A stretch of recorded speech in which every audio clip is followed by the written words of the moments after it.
Good morning students. आज हम पढ़ने वाले प्रैक्टिस सेट 3.1 का लास्ट वीडियो लेक्चर में हमने सेकंड एग्जाम्पल तक पढ़ा था।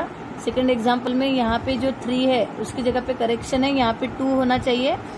अब हम देखेंगे थर्ड एग्जाम्पल। थर्ड एग्जाम्पल में है -10, -6, -2 एंड सो ऑन। तो आपको ये अरिथमेटिक प्रोग्रेशन अंकगणिती श्रेणी आहे की नाही ते सांगायचं आहे आणि असेल तर तुम्हाला डी फाइंड आउट करायचा है, सामायिक फरक फाइंड आउट करायचा है। तो उसमें हम क्या लिखने वाले हैं, T1 is equal to -10, T2 is equal to -6, T3 is equal to -2, T4 is equal to 2। फिर उसके बाद हम D फाइंड करते हैं। D कैसे फाइंड किया जाता है, T2 minus T1, T3 minus T2, T4 minus T3, इस तरीके से हम D फाइंड करते हैं। तो ये हमने लिख दिया, T1 is equal to -10, T2 is equal to -6, T3 is equal to -2, T4 is equal to 2। फिर हमको D फाइंड करना है। तो D के लिए हमको फॉर्मूला मालूम है, T2 माइनस T1। सो T2 की वैल्यू है -6, इसलिए -6 लिखा। फिर ये बीच वाला माइनस, फिर T1 की वैल्यू है -10। अब ये सेकंड जो नंबर रहता है, सेकंड जो टर्म, हम ये जो टर्म लेते हैं, इसकी अगर वैल्यू माइनस में होंगी तो वो हम ब्रैकेट में लिखेंगे। सो पहले T2 की वैल्यू लिखी -6, फिर ये बीच वाला माइनस, T1 की वैल्यू -10 थी इसलिए हमने ब्रैकेट बनाया। ये -6 एज इट इज, ये माइनस माइनस हो गया प्लस, ये 10। अब यहाँ माइनस प्लस माइनस होगा, इसलिए 10 में से 6 माइनस हो गए, तो आंसर आएगा 4। 10 बड़ा है, 10 का साइन प्लस है, इसलिए +4 आया। उसके बाद फिर हम एक और करके देखते हैं, T3 माइनस T2। T3 की वैल्यू है -2, फिर बीच का माइनस साइन, T2 की वैल्यू है -6, तो ब्रैकेट में लिखे हमने। ये -2 as it is, minus minus हो गया प्लस, और ये 6 माइनस प्लस माइनस होता है, 6 में से 2 गए तो 4 बचे। 6 बड़ा है, उसका साइन प्लस है, इसलिए +4। आप इसके बाद T4 माइनस T3 करेंगे तो भी आपको आंसर 4 ही मिलेगा। Therefore common difference D is constant, that is D is equal to 4. Therefore the given sequence is an arithmetic progression. मराठीमध्ये लिहायचं, सामायिक फरक बरोबर 4, दिलेली क्रमिका अंकगणिती श्रेणी आहे। अंकगणिती श्रेणी है ऐसा हम कब बोलते हैं, जब हमको D की वैल्यू हमको हमेशा सेम मिलती है, कांस्टेंट मिलती है, तो उस सीक्वेंस को हम अरिथमेटिक प्रोग्रेशन बोलते हैं। उसके बाद का एग्जाम्पल देखो, उसमें भी थोड़ा सा करेक्शन है। बुक में दिया है जैसे 0.3, फिर 0.33, फिर 0 पॉइंट बुक में दिया है 0.3, तो वो नहीं होना चाहिए। जैसे 0.3 है, फिर उसके बाद एक और 3 बढ़ गया 0.33, फिर 0 पॉइंट, उसके बाद 3 रहेंगे, 1 2 3 ऐसे। तो यहाँ का जो 0 है वो नहीं होना चाहिए, वो करेक्शन है। तो उसमें फिर से सेम वैसे ही करेंगे, T1 0.3, T2 0.33 और T3 लेंगे। यहाँ का 0 ये कट करना है आपको। T3 क्या है, 0.333। तो अभी हम D फाइंड करेंगे। D फाइंड करते वक्त देखो, T2 माइनस T1। सो T2 की वैल्यू है 0.33 माइनस T1 की वैल्यू है 0.3। तो 0.33 से आपको 0.3 माइनस करना है, ये इधर मैंने करके दिखाया है। 0.33 माइनस, डेसिमल में आपको पढ़ाया था मैंने, पॉइंट के नीचे पॉइंट लगाना है और फिर राइट हैंड और लेफ्ट हैंड साइड के नंबर एडजस्ट करने हैं। तो इधर लिखा 0 और इधर लिखा 3, तो ये 3 एज इट इज, ये 3 में से 3 गया 0, ये point as it is 0। So T2 minus T1 का आंसर क्या मिला, 0.03। फिर हमने लिया T3 माइनस T2, तो T3 माइनस T2 में फिर से T3 की वैल्यू क्या है, 0.333, वो लिख दी। माइनस T2 की वैल्यू क्या है, 0.33, तो 0.33 लिख दिए। उसका सब्ट्रैक्शन भी यहाँ करके दिखाया है, 0.333, उसके नीचे पॉइंट के नीचे पॉइंट, लेफ्ट और राइट के नंबर एडजस्ट किए, 0.33। तो ये 3 एज इट इज, 3 में से 3 गया 0, 3 में से 3 गया 0, पॉइंट और 0, तो आंसर कितना मिला, 0.003। अब ये वाला D देखो, 0.03 मिला है। फिर T3 माइनस T2 का आंसर 0.003 मिला है।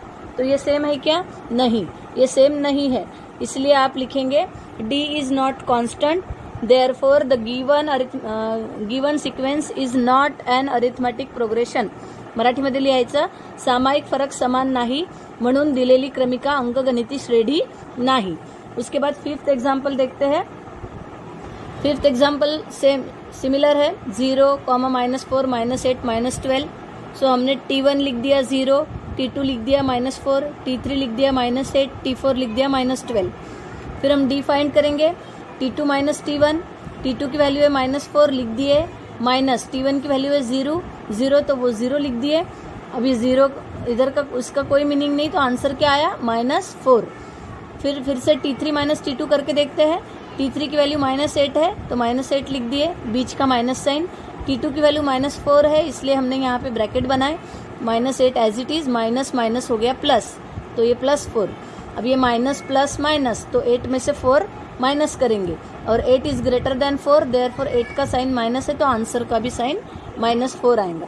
यानी पहली बार डी निकाला वो भी -4 मिला, दूसरी बार डी निकाला वो भी -4 मिला। एक बार और करके देखते हैं, T4 माइनस T3, T4 की वैल्यू -12 है, ये बीच का माइनस साइन, T3 की वैल्यू -8 है तो ये ब्रैकेट में लिखे -8, फिर ये -12, माइनस माइनस प्लस हो गया, ये 8, फिर माइनस प्लस माइनस होता है तो 12 में से 8 माइनस करेंगे तो आएगा 4, लेकिन 12 बड़ा है 8 से, उसका साइन माइनस है इसलिए आंसर -4। यानी यहाँ पर डी देखो -4 -4 -4 कांस्टेंट मिल रहा है, तो आंसर क्या आएगा, सामायिक फरक डी बरोबर -4। सामायिक फरक समान आहे म्हणून दिलेली क्रमिका अंकगणिती श्रेणी आहे, ऐसा पूरा लिखेंगे। इंग्लिश मीडियम में लिखना है आपको, common difference d is equal to -4 that is constant, therefore the given sequence is an arithmetic progression. उसके बाद देखते हैं हम सिक्स्थ एग्जाम्पल। सिक्स्थ एग्जाम्पल भी देख के थोड़ा लगता है कि कैसे आएगा, लेकिन बहुत इजी है। पहली वैल्यू है -1/5, दूसरी भी -1/5, तीसरी भी -1/5, यानी हर टर्म -1/5 ही है। तो T1 -1/5, T2 -1/5, T3 -1/5। फिर से same procedure, D is equal to T2 minus T1। अब यहाँ पे ये कैलकुलेशन में गड़बड़ नहीं करनी है, T2 की वैल्यू लिखे -1/5, फिर ये बीच का माइनस साइन, फिर T1 की वैल्यू भी -1/5 है तो उसको ब्रैकेट बना दिए, लिख दिए -1/5। सो ये -1/5 पहला एज इट इज, ये ब्रैकेट हम ओपन करते हैं तो माइनस माइनस हो गया प्लस, और ये 1/5। अब सेम नंबर है विद अपोजिट साइन, भले ही वो फ्रैक्शन में लेकिन नंबर तो सेम है, एक माइनस है एक प्लस है, तो आंसर क्या आएगा 0। जैसे +1 -1 0, वैसे ही -1/5 + 1/5 0। अब यहाँ पे हमको आगे करके देखने की जरूरत नहीं है, फिर भी हम करने वाले हैं, क्योंकि देखो T1 T2 T3 सभी की वैल्यू -1/5 वही है, तो आप आगे T3 माइनस T2 करोगे तो वही लिखने वाले हो, -1/5 माइनस ब्रैकेट में -1/5, तो -1/5 + 1/5 आंसर 0। यानी डी की वैल्यू यहाँ पे कांस्टेंट मिलने वाली है आपको 0, तो इसका आंसर आप लिखेंगे common difference D is constant that is 0, therefore the given sequence is an arithmetic progression. मराठीमध्ये लिहायचं सामायिक फरक समान आहे, म्हणजेच डी बरोबर 0, देयरफॉर दिलेली क्रमिका अंकगणितीय श्रेणी आहे। अब हम देखते हैं सेवेंथ एग्जाम्पल। सेवेंथ एग्जाम्पल है 3, 3 + √2, 3 + 2√2, 3 + 3√2। अब ये √2 है और ऐसे नंबर दिख रहे हैं तो डरने की जरूरत नहीं है। फिर से हम सेम वैसे ही करेंगे, पहले नंबर को T1, दूसरे को T2, तीसरे को T3, चौथे को T4, ऐसे हमने टर्म्स के नोटेशन दे दिए। फिर हम क्या करते हैं, डी फाइंड करते हैं। So D is equal to T2 minus T1, तो T2 की वैल्यू क्या है 3 + √2, तो ये लिख दिया हमने 3 + √2, माइनस T1 की वैल्यू क्या है 3, तो -3 लिख दिए। फिर उसके बाद अभी यहाँ पे देखो 3 + √2 और ये -3, ये +3 और ये -3, तो ये हो गए कैंसिल। क्या बचा, सिर्फ √2 बचा। उसके बाद देखो फिर से हम T3 माइनस T2 करेंगे। T3 की वैल्यू है 3 + 2√2, ये हर एक टर्म केयरफुली लिखना है, माइनस अब T2 की वैल्यू देखो 3 + √2 है, तो इसमें 2 टर्म्स है, तो क्या करेंगे हम ब्रैकेट बनाएंगे। सो माइनस ब्रैकेट में लिखेंगे T2 की वैल्यू, T2 की वैल्यू क्या है 3 + √2। फिर अब ब्रैकेट ओपन करेंगे, तो पहले तो 3 + 2√2 एज इट इज, फिर ब्रैकेट ओपन करेंगे। ब्रैकेट ओपन करेंगे तो अंदर के सब साइन चेंज होंगे क्योंकि बाहर माइनस है, तो माइनस × 3 ये -3 हो गया, minus plus minus minus into plus minus होता है इसलिए यहाँ माइनस आ गया, और ये √2। अब यहाँ पे देखो फिर से 3 प्लस है और ये -3, तो ये दोनों कट गए। फिर 2√2 ये लिख दिया, ये -√2 बचा, वो लिख दिए। अब यहाँ पे देखो आप लिख सकते हो 2√2, 2√2 में से 1√2 चला गया तो 1√2 बचा। और जिन बच्चों को ऐसा नहीं समझता है तो आप ऐसे करो, दोनों में से √2 कॉमन ले लो, ब्रैकेट बनाएंगे, ये √2 बाहर आ गया तो यहाँ बचा 2, यहाँ माइनस, ये √2 बाहर आ गया तो वहाँ बचा 1। सो √2 इंटू 2 में से 1 गया तो 1, √2 इंटू 1 यानी √2। तो यहाँ पे क्या लिखेंगे आप, common difference d is constant, that is d equal to √2, therefore the given sequence is an arithmetic progression. मराठीमध्ये लिहायचं सामायिक फरक समान आहे, d बरोबर √2 म्हणून दिलेली क्रमिका अंकगणितीय श्रेणी आहे। ये सेंटेंस आपको लास्ट में लिखना ही है। उसके बाद 8th एग्जाम्पल देखो, 127, 132, 137 एंड सो ऑन। बहुत इजी है। T1 127, T2 132, T3 137। वैल्यू लिख दिए, नोटेशन दे दिए, फिर D T2 माइनस T1। सो जितना आप एग्जाम्पल सॉल्व करोगे आपको बहुत जल्दी जल्दी सॉल्व करते आएगा प्रैक्टिस से। फिर T2 माइनस T1, तो T2 की वैल्यू है 132, T1 की वैल्यू है 127, सब्ट्रैक्शन कर दिया, आंसर आया 5। फिर D लिए, T3 माइनस T2, ये हमेशा याद रखना, T2 माइनस T1, ये बड़ा नंबर फिर उसमें से छोटा नंबर माइनस, ऐसा भी याद रख सकते हो। यानी बड़ी टर्म में से आगे की जो टर्म रहती है उसमें से पीछे की टर्म माइनस करना है, तो सेकंड में से फर्स्ट माइनस करेंगे, थर्ड से सेकंड माइनस करेंगे। सो 137 माइनस 132 इज इक्वल टू 5। तो यहाँ पे भी D सेम आ रहा है, तो लिखेंगे therefore the common difference D is constant, that is D is equal to 5, therefore the given sequence is an arithmetic progression. मराठीमध्ये पण सेम लिहायचं, सामायिक फरक समान आहे म्हणजेच D बरोबर 5 आणि म्हणून दिलेली क्रमिका अंकगणितीय श्रेणी आहे। इसके बाद हम देखेंगे second question of this exercise. अब देखो सेकंड क्वेश्चन देखते हैं।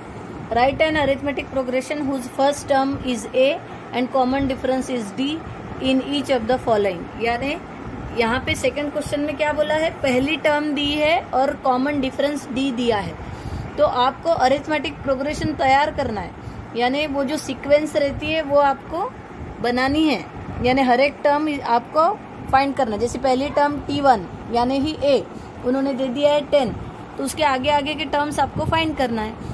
तो जैसे चैप्टर स्टार्ट किए थे तब मैंने बताया था आपको a पहली टर्म होती है, फिर उस a में अगर आप d ऐड करते हो तो वो दूसरी टर्म हो जाती है, फिर दूसरी टर्म में फिर से d ऐड करते हो तो तीसरी टर्म मिलती है। तो इस तरीके से हम d ऐड करते जाएंगे और आगे के टर्म्स फाइंड करेंगे और फिर लास्ट में अरिथमेटिक प्रोग्रेशन लिखेंगे।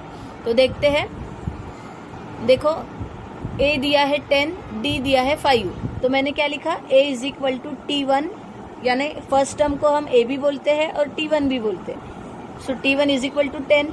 सेकेंड टर्म कैसी मिलती है, फर्स्ट टर्म में d ऐड करना है, सो T1 प्लस d, T1 की वैल्यू लिखे 10, d की value plus 5, so is equal to 15। तो ये हो गया T2 की वैल्यू, T2 की वैल्यू कितनी मिली 15। फिर T3 फाइंड करना है, तो T3 में क्या करना है, T2 में ऐड करेंगे d। ऐसे नहीं समझा तो आपको ये भी बताया था मैंने, 2 बार T3 में 2 बार d ऐड करो, T4 में 3 बार d ऐड करो, लेकिन उससे ज्यादा अच्छा है कि आप जो टर्म मिली उसी में d ऐड करते चलो, जो एडिशन का आंसर मिला उसमें d ऐड करते चलो, आपको आगे की टर्म मिलेंगी। सो वो T2 मिला 15, तो T3 कैसे मिलेगा, T2 प्लस d, सो ये 15 प्लस 5 आ गया 20। फिर T4 कैसे मिलेगा, 20 प्लस 5 यानी T3 प्लस d, सो 25। सो इस तरीके से हम आगे और टर्म्स फाइंड कर सकते हैं। So therefore 10, 15, 20, 25 is the required arithmetic progression. Marathi में क्या लिखना है, देयरफॉर 10, 15, 20, 25 ही अंकगणितीय श्रेणी आहे। आपको अरिथमेटिक प्रोग्रेशन बनाने को बोला था, तो a और d दिया है, तो इस a में ये d ऐड करो, सेकंड मिलेगा, सेकंड में d ऐड करो, थर्ड मिलेगा, थर्ड में d ऐड करो, फोर्थ मिलेगी। ऐसे टर्म्स फाइंड करते जाओ और उसको कॉमा लगा के यहाँ पे dot dot dot. So this is the required arithmetic progression. उसके बाद देखो second, a is equal to -3, d is equal to 0 दिया है, so a is equal to T1 is equal to -3। फिर अब T1 -3 है तो T2 क्या कैसे मिलेगा, T1 में d ऐड करेंगे, सो T1 प्लस d, सो T1 की वैल्यू है -3 प्लस d की वैल्यू है 0 इज इक्वल टू आंसर क्या आएगा, -3। अब यहाँ पे +0 का मीनिंग क्या है, कुछ नहीं, कोई भी नंबर में 0 ऐड करो तो वही नंबर मिलेगा। सो आपको हर जगह पे हर टर्म -3 मिलने वाली है। T3 देखो, T2 क्या है -3, सो -3 में 0 ऐड कर दिए, सो -3 ही मिला। फिर T4 यानी फिर से -3 + 0 = -3, यानी T2 में T1 + D, फिर T3 में T2 + D, फिर T4 में T3 + D।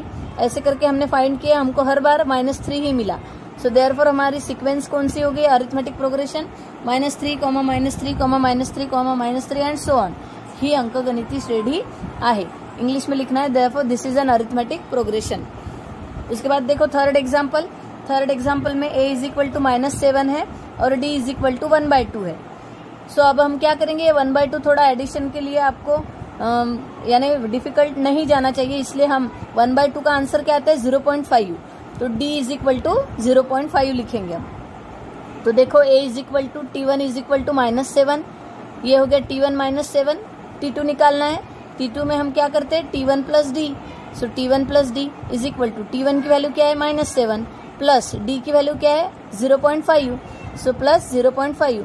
अब इधर देखो 7 बड़ा है 0.5 से, तो आंसर को माइनस साइन मिलने वाला है। तो हम क्या करेंगे, प्लस माइनस माइनस होता है, तो 7 से 0.5 माइनस करेंगे। तो ये देखो यहाँ माइनस करके दिखाया है मैंने, 7 यानी 7.0, उसमें से 0.5 माइनस करना है, पॉइंट के नीचे पॉइंट लगा दिए, इधर 0 इधर 5, तो यहाँ 10 में से 5 गया तो 5 बचे, वापस 7 में से 1 गया तो 6.5, बट 7 बड़ा है, 7 का साइन माइनस है, इसलिए -6.5। फिर आते हैं T3 पे। T3 क्या है, T2 + D, सो T2 की वैल्यू क्या मिली -6.5, सो देयरफॉर -6.5 प्लस D की वैल्यू क्या है 0.5, सो प्लस 0.5 = यहाँ फिर से माइनस प्लस माइनस होगा, तो इतना हमको समझ में आता है कि 6.5 से 0.5 जाएगा तो 6 बचेगा। So 6.5 is greater than 0.5, therefore answer will get the negative sign, so -6.0। फिर T4 कैसे आएगा, T3 + D, T3 क्या है -6, सो -6 या -6.0 प्लस D की वैल्यू क्या है 0.5, फिर से प्लस माइनस माइनस होगा, यानी 0.5 कम होते जा रहा है। सो इस तरीके से हमने फाइंड किए, तो ये सारे टर्म्स हमको मिल गए, तो हम कॉमा लगा के लिखेंगे। पहली टर्म उन्होंने दी थी -7, कॉमा, दूसरी हमने निकाले तीसरी और चौथी, तो कॉमा लगा के लिख दिए। सो this is an arithmetic progression. मराठीमध्ये लिहायचं ही अंकगणितीय श्रेणी आहे। इसके बचे हुए एग्जाम्पल्स आपको करके देखना है, सारे ऐसे ही है एक जैसे। पहली टर्म दी है, डी ऐड करते चलो तो आपको नेक्स्ट टर्म मिलते जाएंगी, और लास्ट में फिर वो कॉमा लगा के लिखना है और ये सेंटेंस लिखना है कि this is an arithmetic progression. इसके बाद हम देखेंगे इस एक्सरसाइज का last question number 3। Question number 3 देखिए, find the first term and common difference for each of the arithmetic progression. अब उन्होंने इसके पहले के एग्जाम्पल में हमको फर्स्ट टर्म दी थी और डी दिया था, आपको अरिथमेटिक प्रोग्रेशन बनाने को बोला था। अब क्या किया है, अरिथमेटिक प्रोग्रेशन दिया है, फर्स्ट टर्म और कॉमन डिफरेंस फाइंड करना है। तो हमेशा याद रखना है, फर्स्ट टर्म फाइंड करना बहुत ज्यादा डिफिकल्ट नहीं है। अरिथमेटिक प्रोग्रेशन का पहला नंबर जो है वही फर्स्ट टर्म होता है, तो वो तो बहुत इजीली क्वेश्चन देखते बराबर आपको आंसर आ जाएगा। अब बचा कॉमन डिफरेंस। अब कॉमन डिफरेंस कैसे निकालते हैं ये भी हमने पढ़ लिए है। आगे के टर्म से पीछे की टर्म माइनस करना है। सो अभी देखते हैं हम क्वेश्चन नंबर 3 का फर्स्ट एग्जाम्पल। 5, -1, -3, -7 ये दिया है उन्होंने अरिथमेटिक प्रोग्रेशन। आपको बोला है फर्स्ट टर्म फाइंड करो और कॉमन डिफरेंस फाइंड करो। तो फर्स्ट टर्म फाइंड करने की जरूरत नहीं है, सामने ही है हमारे। पहला जो नंबर है पहला, उसी को हम फर्स्ट टर्म बोलते हैं, यानी a = T1 = 5, T2 = 1, T3 = -3, T4 = -7। अब यहाँ पे हमको मालूम है ये पहली टर्म है दूसरी टर्म, तो हमने नोटेशन दे दी है। हमारा पहला काम हो गया। उन्होंने बोला था फर्स्ट टर्म फाइंड करो, हमने कर लिए फाइंड। अब उन्होंने बोला है कॉमन डिफरेंस भी फाइंड करना है, तो कॉमन डिफरेंस भी हमको मालूम है कैसे फाइंड करना है। T2 से T1 माइनस करेंगे, T3 से T2 माइनस करेंगे, T4 से T3 माइनस करेंगे और देखेंगे। चलो देखते हैं। D = T2 - T1, T2 की वैल्यू है 1 माइनस T1 की वैल्यू है 5, सो 1 - 5 यानी -4। 5 से 1 गया तो 4 बचा, 5 बड़ा है, उसका साइन माइनस है इसलिए -4। इतनी बार निकालने की जरूरत नहीं है, क्योंकि अरिथमेटिक प्रोग्रेशन है उन्होंने ऑलरेडी बता दिया है, तो आपको एक भी लिखते हैं सिर्फ T2 माइनस T1 तो मिल जाएगा D, बट फिर भी मैंने आपको करके दिखाया है T3 माइनस T2, T3 की वैल्यू है -3, फिर माइनस T2 की वैल्यू है 1, सो माइनस माइनस प्लस होता है तो 3 + 1 हो गया 4, लेकिन 3 इज ग्रेटर देन 1 सो इसलिए -4। फिर से T4 माइनस T3, सो -7 T4 की वैल्यू है, माइनस T3 की वैल्यू है -3, सो वो हमने ब्रैकेट में लिख दिए, सो -7 माइनस माइनस प्लस, इसका भी आंसर आया -4। सो लास्ट में लिखेंगे पहिले पद A बरोबर 5 आणि सामायिक फरक D बरोबर -4। इंग्लिश में लिखना है first term A is equal to 5 and common difference D is equal to -4। फिर यहाँ आप देख सकते हैं मैंने सेकेंड एग्जाम्पल भी किया है, T1, T2, T3, T4 notation दे दिए। D की वैल्यू कैसे निकालते हैं, T2 माइनस T1, वैसे ही हमने सेम किया है। यहाँ पे D की वैल्यू मिली 0.3, सो यहाँ पे फर्स्ट टर्म क्या है 0.6 एंड कॉमन डिफरेंस क्या मिला हमको 0.3। उसके बाद देखो थर्ड एग्जाम्पल आपको खुद करके देखना है, बहुत ज्यादा इजी है, ये डेसिमल का था इसलिए मैंने करवा के दिया है। उसके बाद अब फोर्थ फ्रैक्शन है इसलिए वो भी करवा के दिया है। देखो फर्स्ट टर्म हमको क्वेश्चन में ही दिख गई है, वो है 1/4, सेकेंड 3/4, 5/4 थर्ड, 7/4 फोर्थ। ये हो गया, हमने टर्म लिख दिए। कॉमन डिफरेंस फाइंड करना है तो कॉमन डिफरेंस के लिए T2 माइनस T1, T2 है 3/4 माइनस T1 है 1/4, सो डिनोमिनेटर सेम है तो डायरेक्ट सब्ट्रैक्शन कर सकते हैं। तो डिनोमिनेटर लिख दिए, 3 में से बन गए 2, 2/4 और 2/4 यानी ही क्या होता है 1/2, 2 1 जा 2, 2 2 जा 4 इसलिए 1/2। यहाँ पे फिर से T3 माइनस T2 करोगे तो 1/2 ही मिलेगा। इतना सब करने की जरूरत नहीं है, सिर्फ D की वैल्यू निकालना है तो एक बार भी निकाल के आप कर सकते हो। सो इसलिए फर्स्ट टर्म क्या आई 1/4 और कॉमन डिफरेंस क्या आया 1/2। इस तरीके से यहाँ पे हमारी अरिथमेटिक प्रोग्रेशन चैप्टर की फर्स्ट एक्सरसाइज कंप्लीट होती है। आपको सारे एग्जाम्पल्स अपने कॉपी में लिख लेना है।